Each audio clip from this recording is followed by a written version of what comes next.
ప్రపంచవ్యాప్తంగా జరిగే ఎన్నో సంఘటనల్లో ఎంపిక చేసిన కొన్ని ఆసక్తికరమైన అంశాల విశ్లేషణ సమాహారం ఫోర్సైట్స్ టీవీ విశ్వదర్శన్ కార్యక్రమానికి స్వాగతం.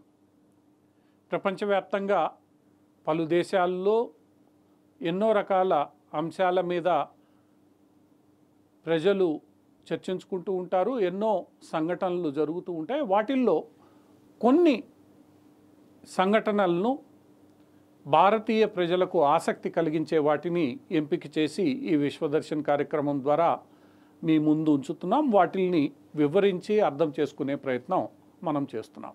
ఈరోజు ఎంపిక చేసిన 5 అంశాల్లో మొట్టమొదటిది భారత్ కెనడా దౌత్య సంబంధాలు పూర్తిగా దెబ్బతిన్న వేళ అక్కడి ప్రధాని జస్టిన్ ట్రూడో స్థానిక రాజకీయాలను అత్యంత దిగువ స్థాయికి తీసుకెళ్లిన సమయంలో ఆయన పార్టీకి చెందిన 20 మంది ఎంపీలు నువ్వు ప్రధానమంత్రి పదవి నుంచి తప్పుకోమని కోరడం ఈరోజు ప్రపంచవ్యాప్తంగా ఒక చర్చనీయాంశంగా మారింది. అదేమిటో మనం ఈరోజు కార్యక్రమంలో తెలుసుకుంటాం. అటు పిమ్మట పాకిస్తాన్లో మనం నిన్న ఒక అంశాన్ని చూసాం.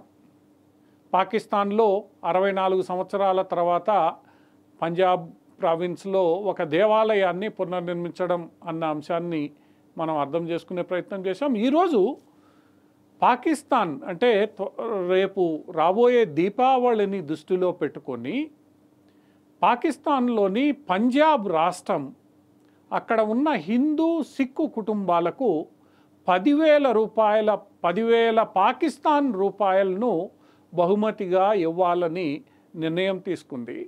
ఇందులో హిందువులకు దీపావళి సందర్భంగాను, సిక్కులకు నవంబర్ మాసంలో రాబోయే గురునానక్ జయంతి సందర్భంగా ఆ పండగలను నిర్వహించుకోవడానికి ఇవ్వడం కొంత ఆసక్తి కలిగించే అంశం. ఇదే ఇలా పాకిస్తాన్ ఎందుకు చేస్తోంది ఏంటి అన్నది మనం తెలుసుకుందాం. తదుపరి అంశం, మూడవ అంశం, ఈరోజు ఇజ్రాయిల్ హమాస్ల మధ్య పోరు అటు పిమ్మట లెబనాను, సిరియాకు, ఇరాన్కు, ఇటు యమన్కు విస్తరించిన వేళ ఇజ్రాయిల్ ఎవరినైతే ప్రధాన శత్రువుగా భావిస్తూ వచ్చిందో యాహ్యా సిన్వర్ మరణించిన సందర్భంగా ఇకనైనా ఈ యుద్ధానికి ముగింపు పలకాలని అమెరికా తీవ్రంగా ప్రయత్నాలు చేస్తోంది. ఎందుకంటే త్వరలో జరగబోయే అధ్యక్ష ఎన్నికలకు ఇది కొంత మేలు కలిగించే అంశం కాబట్టి బైడెన్ నేతృత్వంలోని ప్రభుత్వం ఈ సమస్యకు అత్యంత త్వరగా పరిష్కారం కనుగొనాలనే దిశగా సాగుతోంది. దీనికి అనుగుణంగానే అమెరికా విదేశాంగ శాఖ మంత్రి బ్లింకన్ ఇప్పుడు గల్ఫ్ దేశాల్లో పర్యటిస్తున్నారు. 2 రోజుల పాటు ఇజ్రాయెల్లో ఉన్న ఆయన ఇప్పుడు ఖతార్కు చేరుకున్నారు. ఎందుకంటే ఖతార్కు ఎందుకు చేరుకున్నారంటే అక్కడ హమాస్ రాజకీయ లీడర్లందరూ ఉన్నారు కాబట్టి మరి ఏం జరుగుతోంది ఏంటి మనం తెలుసుకుందాం. అటు తర్వాత అంశం, శ్రీలంకకు ఇజ్రాయిలీలు ఈ మధ్యకాలంలో ఎక్కువగా పర్యాటకులుగా వస్తున్నారు. అలాంటి చోట ఇజ్రాయెల్కు వ్యతిరేక పోస్టర్లు వెలువడడం, శ్రీలంక ప్రభుత్వం కూడా తాము పాలస్తీనా అంశానికి మద్దతు పలుకుతున్నామని చెప్తున్న సందర్భంలో అక్కడ ఎక్కువ సంఖ్యలో ఉన్న ఇజ్రాయేలీ పౌరులను వెంటనే శ్రీలంక నుంచి వెనక్కి రావాలని ఇజ్రాయెల్ ప్రత్యేక సూచనలు జారీ చేసింది. దీనికి కారణాలు ఏమిటి అన్నది మనం విశ్లేషించుకుంటాం. తదుపరి చివరి అంశం, అక్టోబర్ 22 నుంచి 24 నేటి వరకు జరిగిన బ్రిక్స్ సమావేశాలు ప్రపంచానికి ఏం తెలియజేశాయి, భారత్ ఇందులో ఏం సాధించింది అన్నది కూడా మనం అర్థం చేసుకునే ప్రయత్నం చేద్దాం. ఇవి ఈరోజు మేము మీకోసం ఎంపిక చేసిన అంశాలు. వీటిల్లో మొట్టమొదటి అంశం ఏదైతే ఉందో అది మనం ముందుగా చర్చించుకుంటాం, దాని గురించి తెలుసుకునే ప్రయత్నం చేద్దాం. ఈ 5 అంశాల్లో మొదటి అంశం, జస్టిస్ ట్రూడో లిబరల్ పార్టీకి సంబంధించిన 20 మందికి పైగా ఎంపీలు ఎన్నికలకు వెళ్ళడానికి ముందే నువ్వు ప్రధానమంత్రి పదవి నుంచి తప్పుకొని వేరొకరి నేతృత్వంలో ఎన్నికలకు వెళ్ళాలని డిమాండ్ చేసినట్లు ఈరోజు కథనాలు వెలువడుతున్నాయి. భారత్తో తగాదా మొదలుపెట్టిన నాటి నుంచి జస్టిస్ ట్రూడోకు మద్దతు తగ్గుతోంది. మద్దతు తగ్గుతోందని గ్రహించే ఆయన ప్రజల దృష్టిని మరల్చడానికి భారత్తో తగాదా పెట్టుకున్నాడనేది ఒక ఖచ్చితంగా తేలిన అంశం. ఆ సందర్భంలోనే, ఆ ఘటనా క్రమంలోనే జస్టిస్ ట్రూడో పార్టీకి కొన్ని పార్టీలు, ముఖ్యంగా సిక్కు పార్టీ అయిన ఎన్డీపీ తన మద్దతును ఉపసంహరించుకుంది. అటు తర్వాత మరికొందరు ఇతర పార్టీ చిన్న చిన్న పార్టీల నాయకులు కూడా ట్రూడోకు మద్దతు ఉపసంహరించుకున్నారు. ఇప్పుడు చివరగా ట్రూడో పార్టీకి సంబంధించిన ఎంపీలే నువ్వు తప్పుకో అని డిమాండ్ చేసే పరిస్థితి ఈరోజు తలెత్తింది. జస్టిస్ ట్రూడో భారతదేశంతో వ్యవహరించిన శైలి, ముఖ్యంగా సిక్కు రాజకీయాలు, అంటే సిక్కుల ఓట్ల కోసం ఆయన చేసిన పని అక్కడి ప్రజలకు అంతగా రుచించడం లేదు. ప్రతిపక్ష పార్టీలు మొట్టమొదటి నుంచి ఆయన తీరును విమర్శిస్తూనే ఉన్నాయి. ఇప్పుడు స్వంత పార్టీ, అంటే ఆయన మిత్రపక్షాలు విమర్శించడం ప్రారంభించాయి. ఇప్పుడు సొంత పార్టీలోనే ఆయనకు వ్యతిరేకంగా అసమ్మతి తలెత్తింది. ఈ నేపథ్యంలో ట్రూడో ఎలాంటి వ్యూహాన్ని రచించబోతున్నారనే అంశంపై సర్వత్రా ఆసక్తి నెలకొంది. ట్రూడో నేతృత్వంలో భవిష్యత్తులో ఈ డెమోక్రాట్స్ ఎవరైతే లిబరల్స్ ఉన్నారో వారు ఎన్నికలకు వెళ్తారా, లేదా ట్రూడోను పూర్తిగా తప్పించి మరొక నేతను ఎంచుకొని ఎన్నికలకు వెళ్తారా అన్నది ఈరోజు కెనడా రాజకీయాల్లో ఒక ఆసక్తికరమైన మలుపు. ఈ మలుపు నిజంగా జరుగుతుందా, లేదా ఈ అసమ్మతిని ట్రూడో ఎదుర్కొని ఆ అసమ్మతిని తగ్గించగలిగి ఆయన నేతృత్వంలోనే కెనడాలో ఆయన పార్టీ ఎన్నికలకు వెళ్తుందా అన్నది వేచి చూడాల్సిన అంశం. ఏది ఏమైనప్పటికీ ఈ స్థానికంగా ఉన్న ఆ దేశ రాజకీయాల కారణంగా జస్టిస్ ట్రూడో ఏదైతే కొన్ని సంఘటనలు జరిగేలా ఆయన చర్యలు తీసుకున్నాడో దాంతో భారత్ కెనడాల మధ్య సంబంధాలు పూర్తిగా దిగజారిపోయాయనడంలో సందేహం లేదు. ఈరోజు నెమ్మదిగా దాని ప్రభావం భారత్ కెనడాల వాణిజ్యం, ఆర్థిక అంశాల మీద కూడా పడే అవకాశము లేకపోలేదు. ఏది ఏమైనప్పటికీ రాబోయే కొన్ని నెలల్లో భారత్ కెనడాల సంబంధాలు ఏ స్థాయికి వెళుతాయి అనేది ఒక ఆసక్తికర చర్చగా మారింది. భవిష్యత్తు ఎలా ఉంటుందో వేచి చూడాల్సిందే. ఇది మనం ఎంపిక చేసుకున్న అంశాల్లో మొదటి అంశం. ఇక రెండవ అంశం, పాకిస్తాన్కు ఎందుకో ఇటీవల కాలంలో అక్కడ ఉన్న మైనారిటీలు, ముఖ్యంగా హిందువుల మీద ప్రేమ పెరిగినట్లే కనిపిస్తోంది. గత వారం మనం ఒక వార్తను అర్థం చేసుకునే ప్రయత్నం చేశాం. 64 సంవత్సరాల తర్వాత పాకిస్తాన్లో ఒక దేవాలయాన్ని పునర్నిర్మించారు. అందుకు పాకిస్తాన్ ప్రభుత్వమే సహకారం అందించిందని, అక్కడ ఉన్న హిందూ కుటుంబాలకు ఆ పునర్నిర్మించిన ఆలయాన్ని అప్పజెప్పిందని, తద్వారా అక్కడ మైనారిటీలకు కొంత మేలు జరిగే చర్యలు తీసుకున్నారని మనం వార్తల్ని విన్నాము, చదివాము. ఇప్పుడు కొత్తగా రాబోయే దీపావళిని దృష్టిలో పెట్టుకొని పాకిస్తాన్లోని పంజాబ్ రాష్ట్ర ప్రభుత్వం అక్కడ హిందువులకు దీపావళి కానుకగా 10,000 పాకిస్తాన్ రూపాయలను అందజేయాలని నిర్ణయం తీసుకుంది. పాకిస్తాన్లో ఇలా దీపావళి గిఫ్ట్ ఇవ్వడం బహుశా ఇది మొదటిసారేమో. భారతదేశంలో చాలా సందర్భాల్లో మనం రంజాన్ తోఫా, దసరా కానుక ఇట్లాంటి పథకాలు వింటూనే ఉన్నాం. కానీ ఇప్పుడు ఇలాంటి కానుకలు పాకిస్తాన్కు కూడా చేరాయేమో అని మనకు అనిపిస్తుంది. ఇది కేవలం దీపావళి కానుకగా హిందువులకే కాదు, త్వరలో అంటే నవంబర్ మాసంలో రాబోయే గురునానక్ జయంతి సందర్భాన్ని పురస్కరించుకొని పంజాబ్లోని సిక్కులకు, అంటే పాకిస్తాన్ పంజాబ్లోని సిక్కు కుటుంబాలకు కూడా 10,000 పాకిస్తాన్ రూపాయల చొప్పున అందజేయాలని అక్కడి పంజాబ్ ప్రభుత్వం, పాకిస్తాన్లోని పంజాబ్ ప్రభుత్వం నిర్ణయించింది. ఈ నిర్ణయంతో పాటు గురునానక్ జయంతి సందర్భంగా పాకిస్తాన్లోని జన్మస్థాన్ ఏదైతే ఉందో, గురునానక్ జన్మించిన స్థలంలో నిర్మించిన గురుద్వారాను పెద్ద సంఖ్యలో ప్రపంచంలోని నలుమూలల నుండి వచ్చే సిక్కులు సందర్శించుకుంటారు. ఆ సందర్భంగా గురునానక్కు నివాళులు అర్పిస్తారు.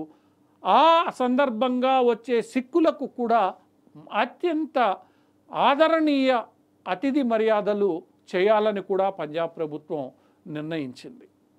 ఆ సిక్కులందరికీ అవసరమైన మంచి వసతి ఇవన్నీ ఆహారము ఏర్పాటు చేయాలని, వారిని మంచిగా చూసుకోవాలన్న నిర్ణయం తీసుకునింది. తదనుగుణంగా అక్కడ ఇలా మైనారిటీల వ్యవహారాలను చూసే ఎవాక్యూ ప్రాపర్టీ ట్రస్ట్ బోర్డుకు ఈ బాధ్యతలను అప్పచెప్పింది. ఈ 10,000 పాకిస్తాన్ రూపాయల కానుకలను కూడా ఈ ఎవాక్యూ ప్రాపర్టీ ట్రస్ట్ బోర్డు అందచేస్తుంది. సరైన సమయంలో దీపావళి కన్నా ముందే వీటిల్ని అందజేయాలని అక్కడ ప్రభుత్వం స్పష్టమైన ఆదేశాలు జారీ చేసింది. ఏది ఏమైనప్పటికీ పాకిస్తాన్లో కూడా నెమ్మదిగా హిందువుల కోసం కొంత పని చేయాలన్న భావన పెరుగుతుండడం సంతోషకరం. అయితే ఈ భావన ఎంతకాలం ఉంటుందో వేచి చూడాల్సిందే. ఎందుకంటే హిందువుల మీద అత్యంత కిరాతకమైన దాడులు చేసిన దేశం అది. హిందువుల అమ్మాయిలను ఎత్తుకోపోయి బలవంతంగా ముస్లింలకు కట్టబెడుతున్న దేశం అది. అలాంటి దేశం ఈరోజు ఏవో చిన్న చిన్న కొన్ని పనులను చేసి ప్రపంచంలో తాము మైనార్టీలను గౌరవిస్తామని చెప్పుకునే ప్రయత్నం చేయడం జాగ్రత్తగా గమనించాల్సిన విషయం. ఇది కేవలం ఏదో తాత్కాలికంగా ఇప్పుడు ఇబ్బందుల్లో ఉన్నాం కదా అని చేసే ప్రయత్నమా, లేదా వాళ్ళు చేసే ప్రయత్నాల్లో చిత్తశుద్ధి ఉందా లేదా అనేది భవిష్యత్తులో రాబోయే రోజుల్లో పాకిస్తాన్ తీసుకునే చర్యల కారణంగా మనకి స్పష్టమవుతుంది.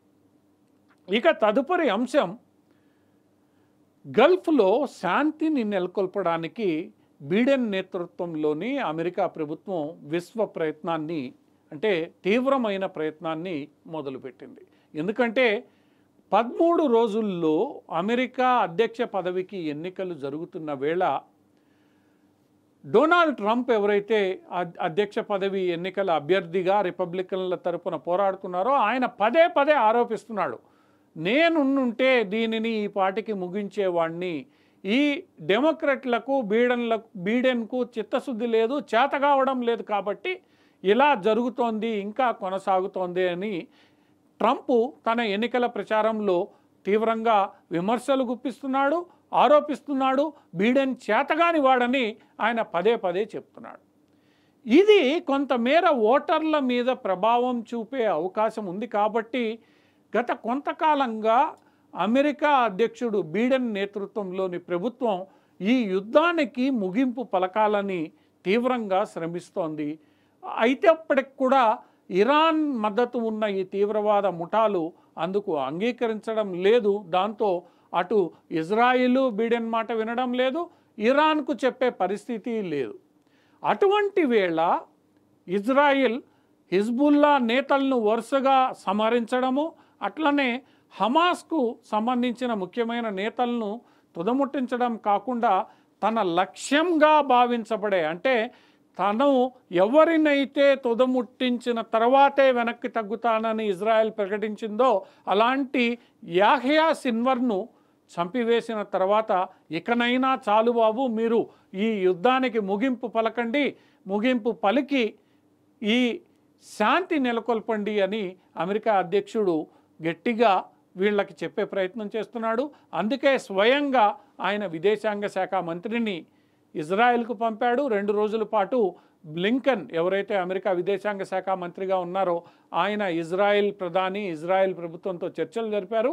ఇప్పుడు హమాస్ నేతలు ఎక్కడైతే ఉన్నారో ఖతార్ దేశంలో ఇజ్రాయెల్ హమాస్ తీవ్రవాద నేతలు, అట్లనే హిజ్బుల్లాకు సంబంధించిన నేతలు, ఇతరత్ర నేతలకు ఖతార్ ఆశ్రయం కల్పిస్తుందన్న విషయం అందరికీ తెలిసిందే. అటువంటి ఖతార్కు, ఎందుకంటే వీళ్ళందరూ అక్కడ ఉన్నారు కాబట్టి ఈరోజు బ్లింకెన్ పయనమయ్యాడు. అక్కడ ఏదైతే ఇజ్రాయెల్ ప్రభుత్వం ప్రతిపాదనలు ఇచ్చిందో, అభిప్రాయాలను వెలుబుచ్చిందో వాటిల్ని అటు హమాస్ ఇటు హిజ్బుల్లాకు వివరించి ఖతారు సహాయాన్ని తీసుకొని ఈ యుద్ధానికి ముగింపు పలకాలని అమెరికా విదేశాంగ శాఖ మంత్రి బ్లింకన్ తీవ్రంగా ప్రయత్నిస్తున్నారు.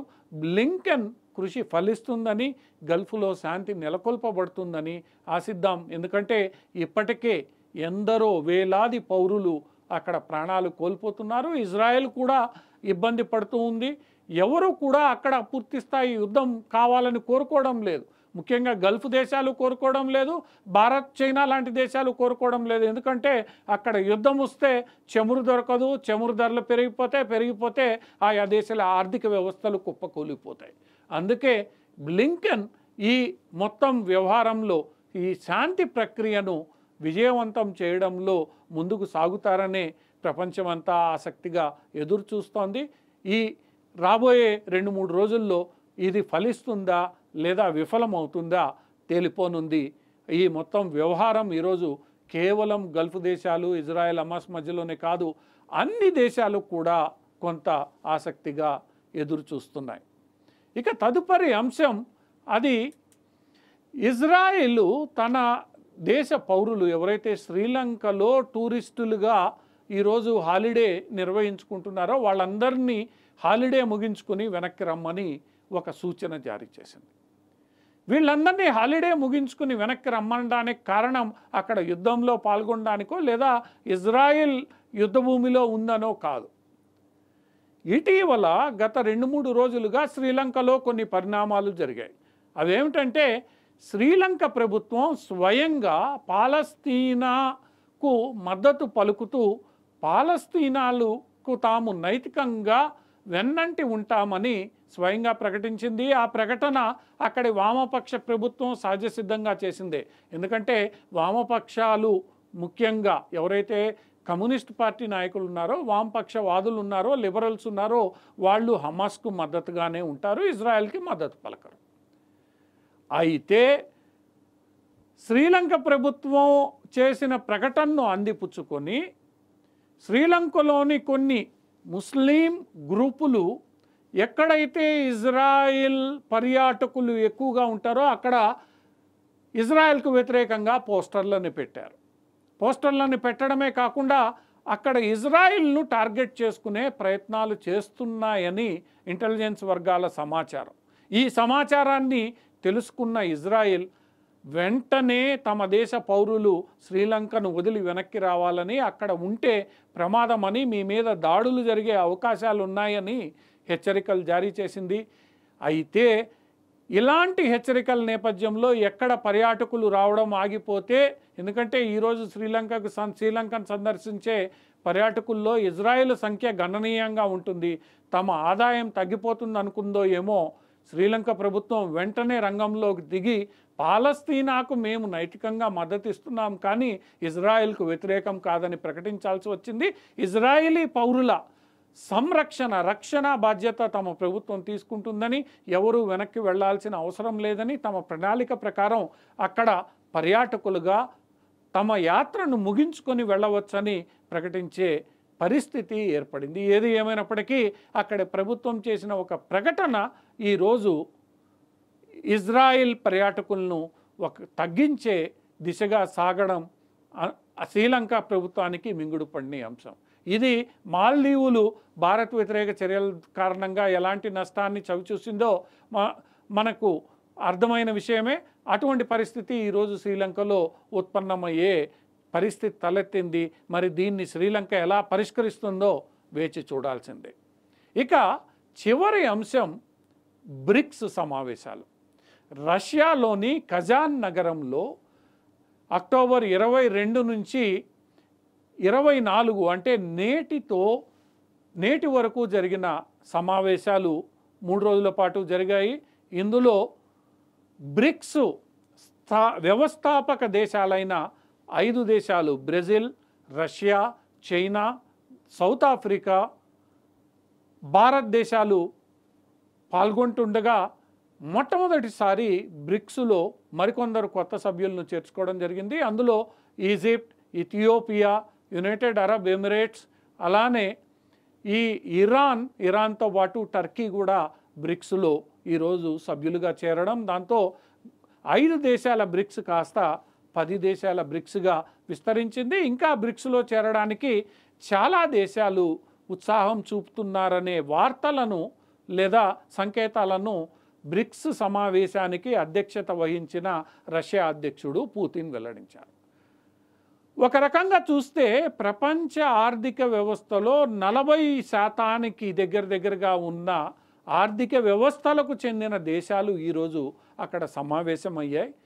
జనాభాలో కూడా వీళ్ళు దగ్గర దగ్గర 40 నుంచి 50% జనాభాకు రిప్రజెంట్ చేస్తున్నారు.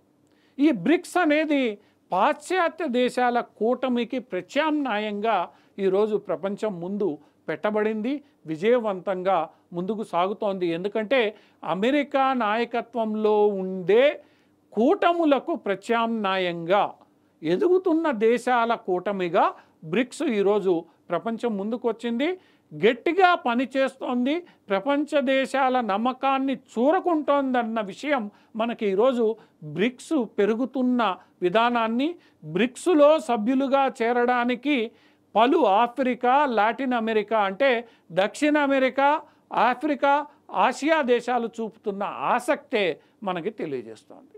ఇటువంటి ప్రాముఖ్యత పెంచుకుంటున్న బ్రిక్స్లో భారతదేశం కూడా ఒక కీలక పాత్ర పోషిస్తోంది. ఎందుకంటే ఈ వ్యవస్థాపక బృందంలో కీలకంగా వ్యవహరించిన భారతదేశం ఈరోజు అత్యంత సహజంగా అటు యుక్రెయిన్తో మాట్లాడగలుగుతోంది, ఇటు రష్యాతో మాట్లాడగలుగుతోంది, అటు చైనాను మళ్ళా తన మిత్రత్వాన్ని ముందుకు సాగేలా తీసుకురాగలిగింది. వీటితో పాటు భిన్న దేశాలు అంటే భిన్న ప్రపంచాలలో ఉండే బ్రెజిల్తోనూ మంచి సంబంధాలు పెట్టుకుంది, దక్షిణ ఆఫ్రికాతోనూ మంచి సంబంధాలు పెట్టుకోగలుగుతుంది. ఇంకా ఎక్కువ మాట్లాడితే ఆ బ్రిక్స్ సదస్సు సందర్భంగా ఇరాన్తోనూ మన దేశ ప్రధాని మాట్లాడారు, అట్లనే యునైటెడ్ అరబ్ ఎమిరేట్స్తోనూ మాట్లాడారు.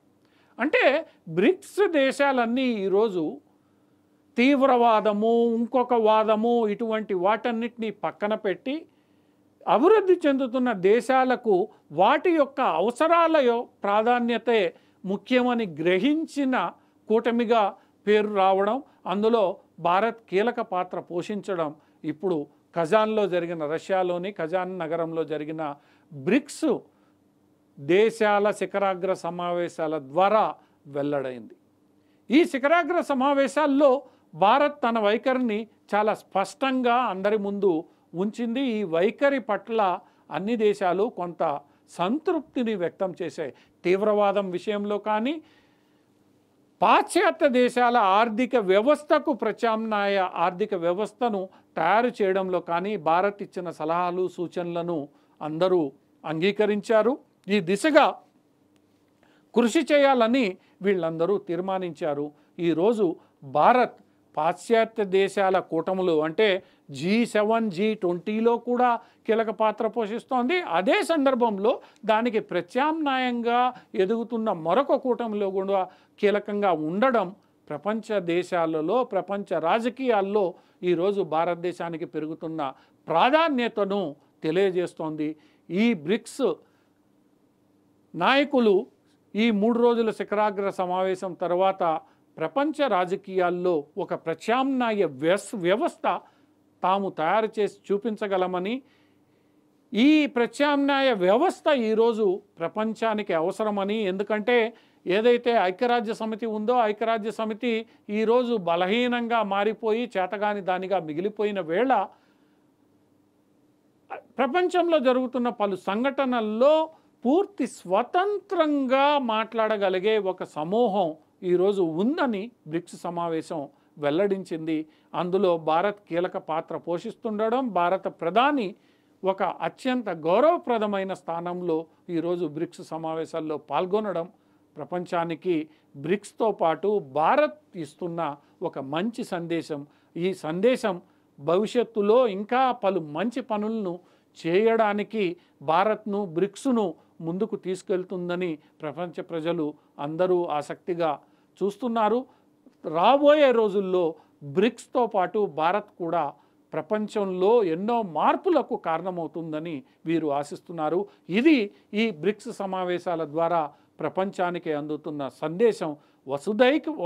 వసుదైవక కుటుంబం అని నమ్మే భారత్ ప్రపంచంలో అన్ని దేశాలను ఏకం చేయడంలో, వాళ్ళల్లో జరిగే అభివృద్ధిని ముందుకు తీసుకెళ్లడంలో ఎప్పుడు ముందంజలో ఉంటుందనే సందేశాన్ని ఈరోజు బ్రిక్స్ ద్వారా భారత్ కూడా అందచేయగలిగింది. ఇవి ఈరోజు మనం ఎంపిక చేసుకున్న కొన్ని ఆసక్తికరమైన అంశాలు. ఈ అంశాలపై మేము ఇచ్చిన వివరణ కొంత మీకు సంతృప్తికరంగా ఉంటుందనే ఆశిస్తున్నాం. రేపు మరికొన్ని ఆసక్తికరమైన సంఘటనల్లో ఫోర్ సైట్స్ టీవీ విశ్వదర్శన్ కార్యక్రమంలో కలుద్దాం. అంతవరకు సెలవు.